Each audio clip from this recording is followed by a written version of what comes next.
কবরের জীবনটা আসল জীবন। বিশ্বনবী দোয়া করতেন, আল্লাহুম্মা ইন্না নাউযু বিকা মিন আযাবিল কবর।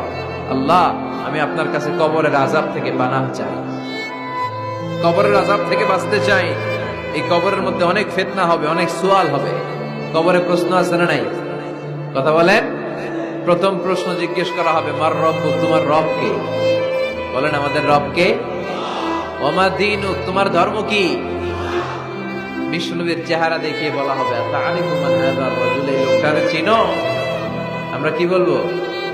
আমরা চিনি, উনি আমাদের প্রিয় রাসূল মুহাম্মদুর রাসূলুল্লাহ সাল্লাল্লাহু আলাইহি ওয়াসাল্লাম। এরপরে জিজ্ঞেস করা হবে, এগুলো কোত্থেকে শিখলা? আমরা বলবো, কোরআন থেকে। ফায়ুফসাহু লাহু কবরুহু ৭০ যিরাআন। সুন্দর সুন্দর উত্তর করতে পারলে আপনার কবরটারে ৭০ হাত লম্বা করে দেয়া হবে। ইফতাহু লাহু বাবুন ইলাল জান্নাহ, জান্নাতের দিকে একটা দরজা লাগিয়ে